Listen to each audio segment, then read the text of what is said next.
Bonjour à toutes et à tous. Bienvenue sur le podcast de Sageora. Sageora est un média spécialisé sur le thème du handicap et de l'inclusion.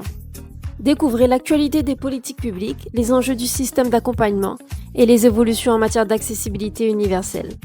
Sur son site, Sageora propose des contenus synthétiques gratuits pour mieux comprendre et accompagner. Vous pourrez retrouver le lien du site dans la description. Alors, aujourd'hui, on se penche sur un sujet vraiment au cœur de notre système social, les instituts médico-éducatifs, les fameux IM. Vous savez, ces structures qui accompagnent les enfants en situation de handicap. Il y a un tout nouveau rapport de l'IGAS, l'Inspection générale des affaires sociales, qui vient de sortir et il nous dresse un portrait, disons, contrasté. On va décortiquer ça ensemble. On va commencer par un chiffre, un seul, pour bien planter le décor. 74 700. C'est le nombre total de places offertes par les IME en France. C'est énorme.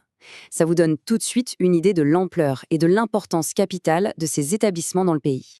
Mais juste pour être sûr qu'on est tous sur la même longueur d'onde, un IME, c'est quoi exactement ? Eh bien, c'est une structure qui fait le pont entre le soin médical et l'accompagnement éducatif. C'est vraiment pensé pour offrir un suivi sur mesure. C'est en quelque sorte la pierre angulaire de tout le dispositif de soutien en France. Alors, voilà comment on va avancer. D'abord, on va voir à quel point les IME sont un vrai pilier du système. Ensuite, on parlera du grand changement de cap vers l'inclusion. Puis, forcément, on va aborder ce qui coince, les freins. Et après, les solutions, la voie à suivre proposée par le rapport. Et on terminera sur la vision globale, le but de tout ça. Allez, on commence. Première partie, ce fameux pilier de soutien. Avant même de parler des problèmes ou des changements, il faut vraiment prendre la mesure de ce que représentent les IME. Ce n'est pas juste un acteur parmi d'autres, c'est vraiment la structure de base du système.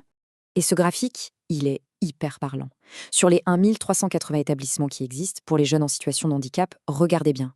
Les IME représentent 74% de la capacité d'accueil. On parle donc de près des 2/3. Ce sont eux la véritable colonne vertébrale de l'accompagnement. Bon, maintenant qu'on a posé ça, passons à la deuxième partie, le virage de l'inclusion.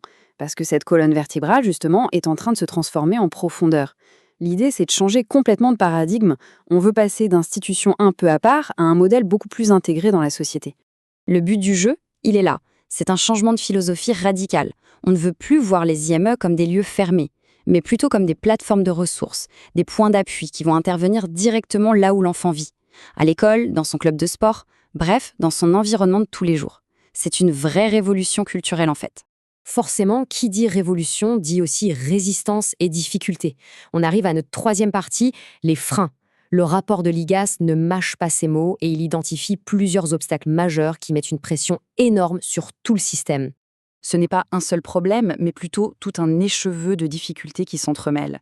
Le rapport pointe des inégalités criantes d'un territoire à l'autre, des listes d'attente interminables et surtout très mal suivies, un manque terrible de pédopsychiatres. Il parle aussi d'une coopération parfois très compliquée avec l'éducation nationale et, gros point noir, d'un véritable trou dans la raquette au moment du passage à l'âge adulte. Et ce graphique illustre parfaitement l'inégalité territoriale. La moyenne en France, c'est 50 places pour 10 000 jeunes.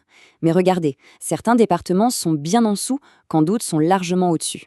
En clair, l'endroit où on vit peut complètement changer la donne sur l'accès aux soins. C'est une vraie loterie.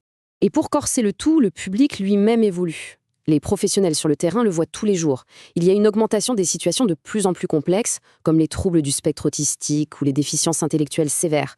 Et ça demande encore plus de moyens et de compétences spécifiques. Alors, face à ce constat un peu rude, est-ce qu'on baisse les bras ? Non, au contraire. Et c'est là que le rapport devient intéressant. Il ne se contente pas de lister les problèmes, il propose une vraie feuille de route. C'est notre quatrième partie. Le plan d'action est assez clair. D'abord, il faut un plan de rattrapage massif pour les territoires les moins bien équipés, c'est la base. Ensuite, mettre en place un vrai suivi des listes d'attente pour que plus personne ne passe à travers les mailles du filet. Troisième point essentiel, il faut absolument que l'école et le secteur de la santé travaillent mieux ensemble. Il faut aussi, et c'est capital, mieux aider les familles et les professionnels qui sont en première ligne. Et enfin, le gros morceau, sécuriser le parcours des 16-25 ans pour éviter ces ruptures brutales à la majorité. On arrive à notre dernière partie. Toutes ces recommandations, au fond, elles ne sont pas juste des mesures techniques. Elles servent un objectif bien plus grand. Elles dessinent une nouvelle vision pour l'avenir de l'accompagnement. Cette phrase du rapport, je trouve qu'elle résume tout. Le but final, ce n'est pas juste l'inclusion comme un slogan, c'est une inclusion qui marche vraiment, qui est juste et surtout qui s'adapte à chaque situation. Parce que chaque enfant, chaque parcours est unique, et c'est au système de s'adapter, pas l'inverse. Et ça nous laisse avec une question bien plus vaste, qui dépasse largement le cadre de ce rapport. Finalement, comment est-ce qu'on mesure la richesse ou la réussite d'une société ? Peut-être tout simplement à sa capacité à prendre soin de chacun de ses membres, et à accompagner le parcours unique de chaque enfant. C'est une pensée à méditer. Si le podcast vous a plu, abonnez-vous et partagez-le. Sur son site, Sageora propose des contenus synthétiques gratuits pour mieux comprendre et accompagner. Vous pourrez retrouver le lien du site dans la description.